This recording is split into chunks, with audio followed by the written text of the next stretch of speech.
안녕하세요, 여러분. 영화에서 시대를 읽다 8차시 분단 영화와 시대성에 대해서 점검해 보는 시간을 갖도록 하겠습니다. 그 1강 무산일기와 분단을 다뤄보도록 하죠. 무산일기 여러분 아세요? 상업적으로 큰 성을 거둔 영화가 아니기 때문에 혹시 처음 듣는 영화다 그런 분들도 있을 거고요. 생소해하는 분도 있을 텐데요. 박정범 감독의 아주 신인 감독이죠. 박정범 감독이라고요. 그 연세대 출신의 30대 후반 감독입니다. 2010년도에 부산국제영화제에서 선보이면서 뉴커런츠 부분 최우수 아시아 신인 작가상을 받죠. 윤성현 감독의 파수꾼과 공동으로입니다. 이 영화는 그 전승철이라는 실제 있던 인물, 2000대 초반 연세대를 감독과 함께 다니다가 고인이 된 인물입니다. 그 이북에서 온 그 청년이었는데요. 실제 그 어떤 이유 병으로 일찍이 젊은 나이에 죽습니다. 바로 그 자기의 친구였던 전승철의 그 소외된 삶을 극화한 영화입니다. 그 감독이 직접 연기를 하고 연출은 물론 연기까지 했는데 부산국제영화제 이후에 2011년도를 거치면서 전 세계 많은 영화제들로부터 초청을 받았습니다. 근데 초청을 받는데 그친 것이 아니고 이 영화는 거의 가는 영화제마다 다 상을 받았습니다. 제가 알기로는 초청한 경쟁 영화제에서는 대상이든 심사위원 특별상이든 상을 전부 받은 걸로 알고 있습니다. 제가 기억하는 것 그리고 자료로 알고 있는 것은 2011년 말까지 17개의 상인가를 받은 걸로 알고 있습니다. 정확한 수치는 틀릴 수도 있는데 20개 가까운 상을 받은 걸로 나와 있습니다. 개인적으로는 2000년도 초에 그 연세대에 가서 그 팀티칭을 할 때 제 수업을 받았던 그 학생 중 한 명이었고요. 그때 제가 그 수업을 하면서 그 친구가 그 박정범 감독이 만들었던 단편 영화를 보고 칭찬했던 기억이 있습니다. 그 칭찬이 훗날 그 감독에게 큰 그 힘이 되었다라고 일전에 저를 만나서 그 감독이 감사를 전한 적이 있었는데요.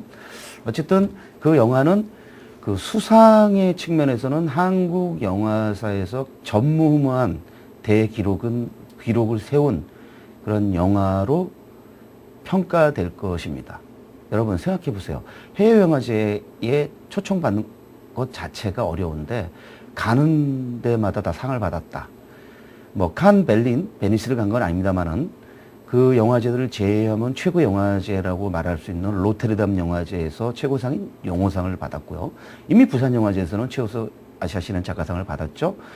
2011년 11월인가요? 그 동경 필름엑스 영화제에서 심사위원 특별상까지 받았습니다. 2011년 3월에 도빌 아시아 영화제에서는 제가 함께 그 자리에 있었는데 거기서도 2등상에 해당하는 심사위원상을 받았었죠. 이 영화가 제가 듣기로 감독한테 직접 듣기로 순제작비 8천만 원 정도 들었고요. 마케팅비 좀 들었다고 하는데 상금으로 받은 액수만 수억이라고 하더라고요.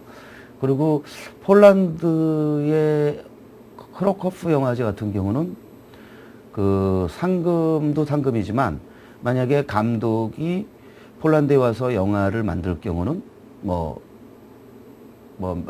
몇십만 달러인가요? 40만 달러인가? 하여튼 30만 달러인가? 몇십만 달러를 지원하고 또 그 시나리오를 개발하는데 2만 5천 달러인가를 지원하겠다라고 그렇게 전해 들었는데 하여튼 박정범 감독은 무산일기 한 편으로 세계 영화제의 골든보이가 됐습니다. 그래서 저희들 그 영화 전문가들 사이에서는 흔히 박찬욱의 인디펜던트 버전이다라는 말을 하곤 하는데, 그런 중요한 감독이 만든 중요한 문제작입니다. 이 무산일기 속으로 들어가기 전에 우리는 분단의 문제를 한번 짚어봐야 될 것 같습니다. 분단 또는 분단 현실과 분단 영화의 문제를 짚어보는 건데요. 분단은 우리네 그 현대사와, 그러니까 집단으로서 그 사회사와 개인사에 크고 작은 영향을 끼쳐온 결정적이고 지속적인 대사건이죠. 그리고 지금도 여전히 우리를 구속하고 있는 현상이죠. 대한민국과 그 안에서 살아가는 개개인의 정체성, 우리의 아이덴티티는 따라서 분단 현실로부터 자유로울 수 없을 겁니다. 비단 의식적인 차원에서만이 아니라 무의식적 차원, 잠재의식 차원에서 분단은 바로 우리들을 구속하고 영향을 미치는 결정적 변수일 것입니다.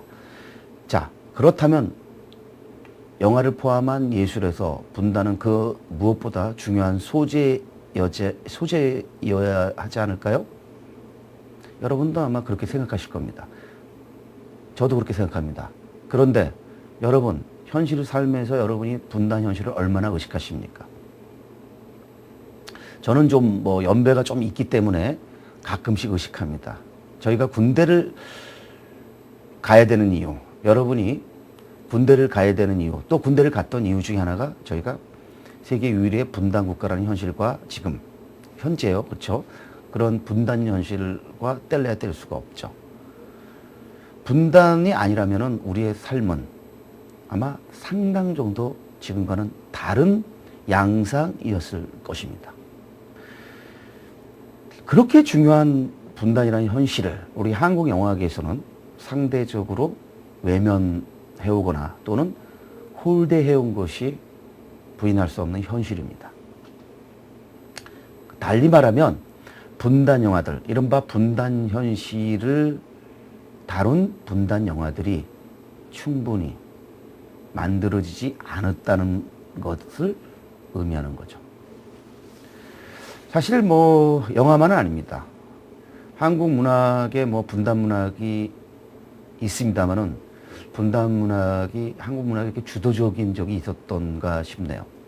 또 분단 현실을 파고들어서 연극화한 경우 별로 이렇게 있어도 그렇게 그 예들을 많이 떠올릴 수는 없습니다. 물론 한국 영화사에는 분단 현실을 다룬 영화들이 분명히 존재해 왔고 또 중요한 그러한 영화들도 있어 왔습니다. 당장 떠오르는 예만 해도 1960년대 그 원로죠. 고가 아니고 원로 김기덕 감독이 만든 남과 북, 1965년 작품입니다. 남과 북의 두 남편을 둔 한 여인의 삶을 그린 영화인데요. 최무룡 씨와 신영균 씨가 남과 북의 그 남편 역을 연기했었습니다. 이 영화 아주 굉장히 중요한 1960년대의 한국 영화의 자산으로 머물러 있습니다. 제목에서 이미 우리 분단 현실을 명징하게 지시하고 있죠. 또 1980년도에 만들어져 선보인 이두용 감독의 최후의 증인이라는 영화도 있습니다. 이 영화는 158분이라는 아주 긴 상영 시간을 갖고 있었는데 그 당시 정말 우리 공연윤리위원회의 그 서슬퍼런 그 가위질에 의해서 약 30번가량 이상 잘려나갔다고 하더라고요. 그래서 감독마저도 그 최후의 증인을 자기 영화라고 생각하지 않았다라는 얘기가 들리던데, 이 영화가 2010년을 전후한 시점부터 젊은 감독들에 의해서 발견되면서 이른바 걸작으로 재조명되기 시작합니다. 그 158분 오리지널 버전이 복원되면서 그 이두영 감독이 재조명 받았을 뿐만 아니라 최후의 증인이 아주 새롭게 재조명됐는데, 특히 유승환 감독, 죽거나 혹은 나쁘거나부터 부당거래 일까지 아주 주목할 만한 영화를 많이 만들어 온 유승환 감독이 이 최후의 증인의 소위 말해서 거품을 물고 극찬을 아끼지 않았죠. 그리고 영화에 대해서 많은 논의를 불러일으키는데 앞장섰었는데요.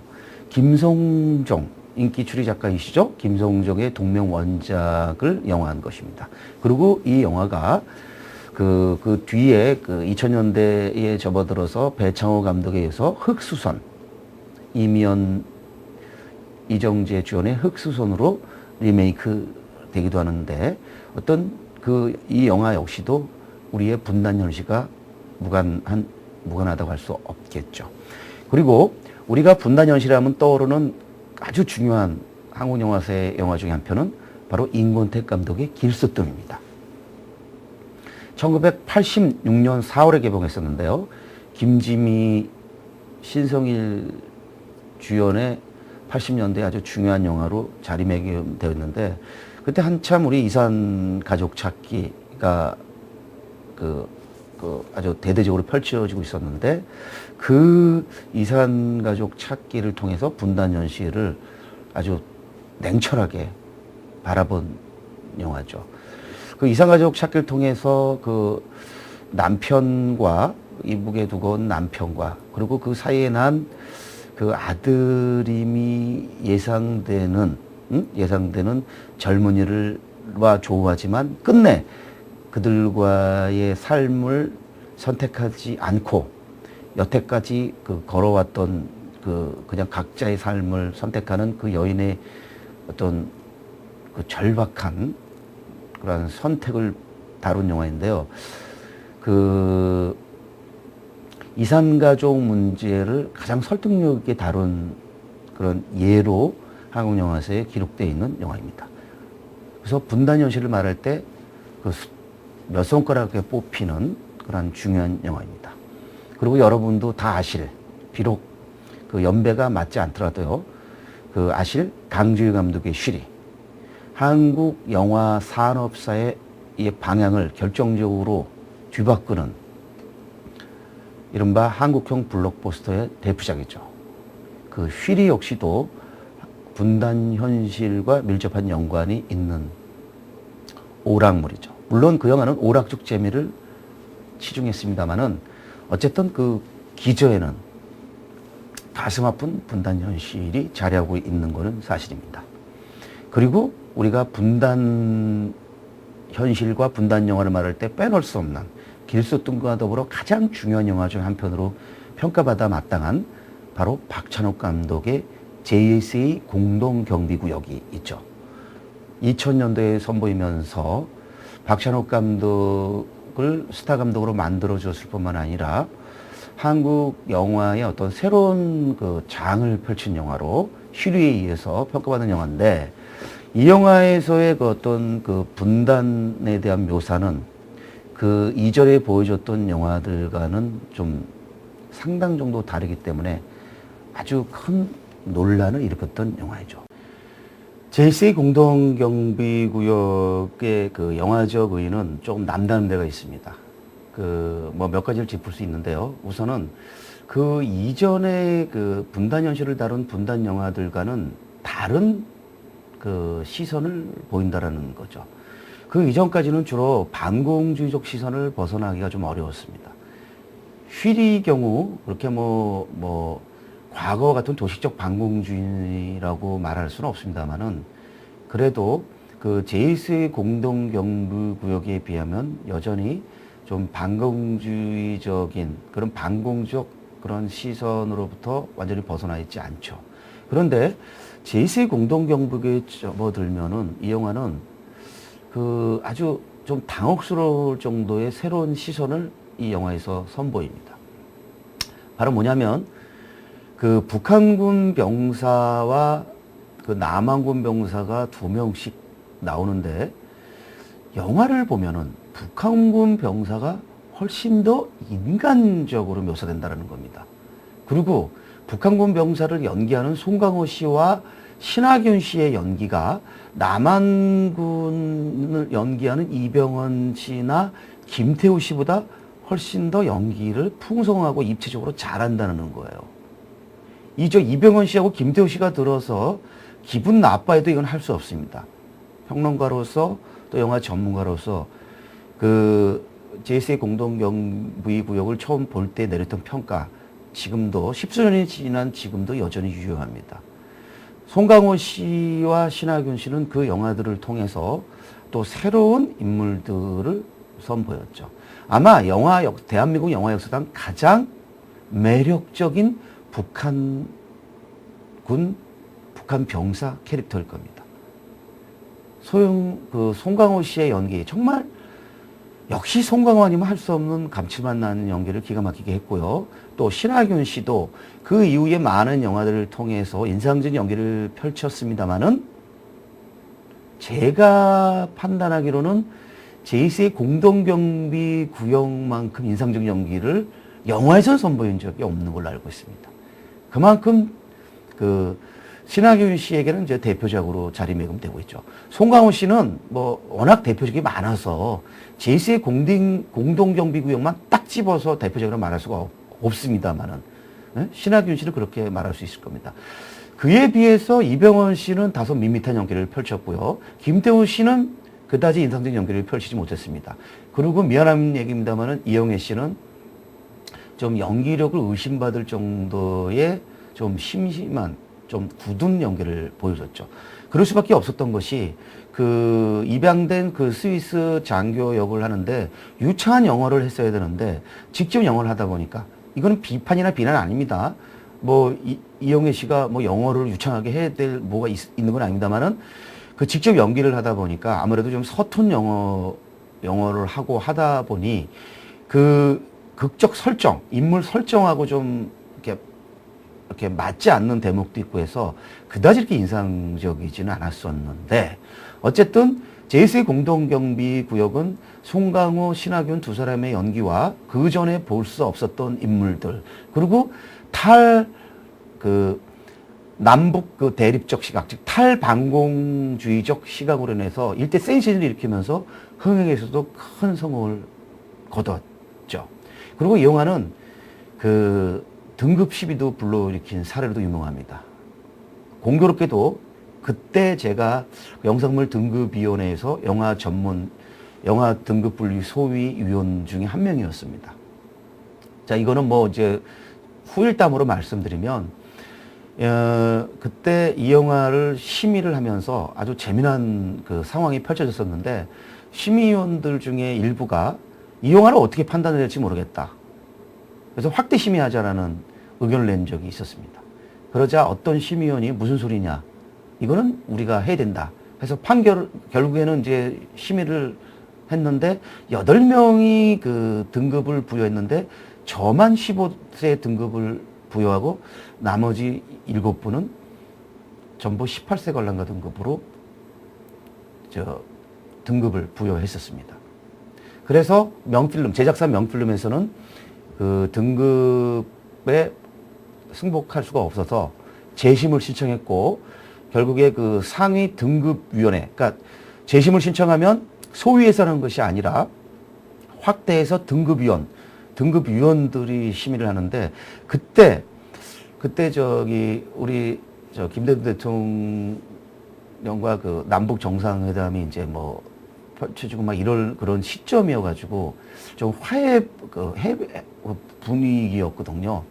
결국에는 그러한 사회 분위기를 타서인지 그때 바로 15세로 재심해서 15세 등급을 받았고, 영화는 개봉되고 나서면서 센세이션을 일으키면서 큰 성공을 거뒀죠. 지금 돌이켜보면 그 영화가 18세 등급을 받았다는 사실에 아무도 동의하지 않고 다 콧방귀 끼고 웃는데요. 그때는 굉장히 심각했었습니다. 왜냐면요, 그때까지는 그렇게 북한군을 인간적으로 묘사한, 꼭두각시가 아닌 살아있는 인간으로 묘사한 영화가 없었기 때문입니다. 사실 이 영화는 뭐 애당초 박찬욱 감독이 영화 그 감독을 맡으려고 하진 않았습니다. 원래 뭐 별로 관심이 없었죠. 그런데 명필름 쪽에서 박찬욱 씨한테 전격 제안했고 박찬욱 감독이 받아들이면서 조건을 내섰다고 하더라고요. 액션 위주로 찍지 않겠다. 총격전 이런 거 하지 않겠다. 그래서 이 영화를 보면 그 인간관계 중심으로 영화가 흘러가지 결코 무슨 그 강재규 감독이 어떤 쉴이나 또 태극기 휘날리면서 보이는 것 같은 어떤 스펙타클한 그런 총격신 이런 거는 거의 나오지 않죠. 바로 그러니까 강재규 감독은 그런 스펙타클이 큰 그 흥행 변수로 작용을 했지만 거꾸로 이 JCA 공동경비구역은 그런 그 탈스펙타클적 그리고 친인간적인 친관계적인 묘사가 영화 흥행의 결정적 변수로 작용한 것이 아닌가. 그리고 이 영화를 통해서 박찬욱 감독은 그 전작 두 편을 통해서 정말 7, 8년의 세월을 정말 데뷔는 했는데 거의 뭐 무명에 가까운 감독으로서는 말하는 겁니다. 평론가로서 또는 뭐 방송에 출연하면서 굉장히 인기인으로서 활동했습니다만은 감독으로서는 대중들한테 그다지 강한 인상을 심어주지 못했었는데 JCA 공동경비구역의 그 성공을 통해서 그 이후에 대한민국을 대표하는 감독으로 급부상을 하고 2012년에는 그 미국에 가서 스토커라는 영화를 통해서 그 니콜 키드만 같은 세계적인 여배우와 함께 영화를 찍을 정도의 그런 감독, 큰 월드 스타 감독이 됐죠. 그 점에서 공동경비구역 JCA의 영화사적 의미는 참 크다라고 말씀드릴 수 있겠고요. 그 영화 이후에 여러 편의 분단 현실을 다룬 영화들이 오락 영화 형태든 뭐 예술 영화 형태든 나왔습니다만은 그 점에서 2011년이 굉장히 중요한 한 해라는 것 여러분에게 특별히 강조하고 싶습니다. 왜냐면요. 고지전이라는 영화를 통해서 장훈 감독이 6.25 전쟁을 정면으로 바라봅니다만은 그거 외에 분단 현실을 다룬 일련의 영화들이 2011년 한 해에 여러 편 개봉되기 때문입니다. 그 중에 대표적인 게 바로 무산일기고 정규영 감독의 댄스타운이고 전재현 감독의 풍산계 등입니다. 이 세 영화에 대한 자세한 얘기는 뭐 2강 때 자세히 하겠습니다만은 무산일기에 대해서 간단히 뭐 개요만 말씀드리면 2011년도를 거치면서 영화 그 세계 영화제에서 뭐 숱하게 초청을 받았고 상을 뭐 20개 가까운 상을 받았다고 말했습니다만은 이 영화에서의 그 분단 현실은 아까도 말씀드렸듯 전승철이라는 탈북 청년의 구질구질하며 처절한 일상을 통해서 드러납니다. 이 영화는 그 단편 125 전승철을 바탕으로 만들어진 건데 125라는 숫자는 북한에서 온 사람에게 부여되는 주민등록번호라고 합니다. 사실 저는 부끄럽게도 이 사실을 무산일기 전에는 몰랐습니다. 그래서 감독의 친구였던 전승철. 자, 북한에서 남한으로 왔다는 것은 어떤 의미가 있을까요? 북한이 좋으면 왔겠습니까? 남한을 그려서 왔겠죠. 남한이 우리가 한때 아메리카가 그 꿈의 나라였던 것처럼 남한이 북한에는 이제 꿈의 나라고 그래서 남한에만 오면은 모든 것이 다 해결될 것만 같은 그런 꿈에 부풀어서 남한으로 어렵게 탈출해서 오는데 현실은 그렇지 않죠. 그것은 남한이 문제로서라기보다는 인간 사회 자체가 어느 곳에서 그렇게 녹록지 않죠. 우리 사회가 아직은 그 다문화 사회가 펼쳐지고 있습니다만은 여전히 다문화를 전폭적으로 수용하는 그런 열린 사회가 아직 되지 못하고 있는 것과 마찬가지로 새터민이라고 칭해지는 그 북한에서 온 탈북 주민들에 대해서도 그 우리 그 같은 남한 사람 같은 동포임에도 불구하고 그 타자성을 인정하기보다는 받아들이기보다는 그걸 타자로 이렇게 차별을 하려고 하고 뭔가 자꾸 다르게 대하려고 하죠. 결국에는 뭡니까?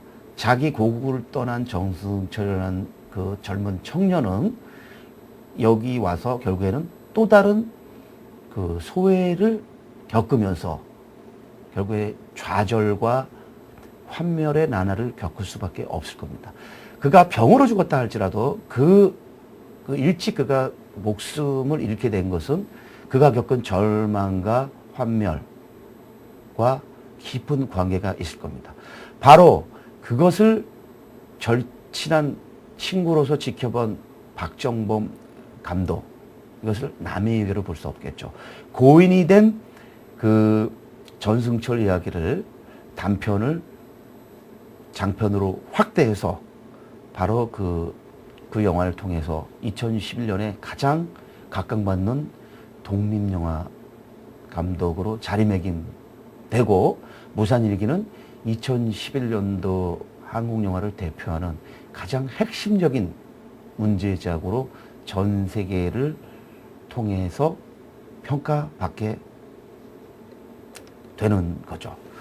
자, 따라서 이 영화는 여러분이 그 영화에서 펼쳐지는 전승철의 그 삶을, 그리고 전승철이 겪는 애환, 그리고 또 서서히 그에게 찾아오는 변질을, 그 과정들을 지켜보는 것, 거기서 연유하는 어떤 가슴 아픔, 애환, 그리고 그 영화에서 우러나는 어떤 진심, 그 진정성, 이런 것을 만끽하는 것이 그 무엇보다 중요할 겁니다. 그 무산일기는 이른바 그 웰메이드 영화라고 보기 어렵습니다. 아주 매끈하게 잘 만들어진 영화 아닙니다. 2010년도 부산국제영화제 뉴크로치상을 공동 수상한 윤성현의 파수꾼과 비교해보면 그 영화적 만듦새는 서툽니다. 지난 7차 범죄의 전쟁의 만듦새와 비교하면 사실 무산일기의 만듦새는 초라한 게 사실입니다. 그런데 이 영화는 어떤 매끈한 웰메이드 영화가 주지 못하는 극하고 깊은, 그리고 크디큰 감동을 줍니다. 그 감동의 정체가 뭘까요? 저는 한마디로 진정성이라고 칭하고 싶습니다. 그 진정성은 바로 그 고인이 된 친구의 삶을 함께 했던, 그 친구의 삶을 목격했을 뿐만 아니라 함께 살았던 가장 가까운 지인이었던 한 사람이 감독으로서 만들었다라는 것.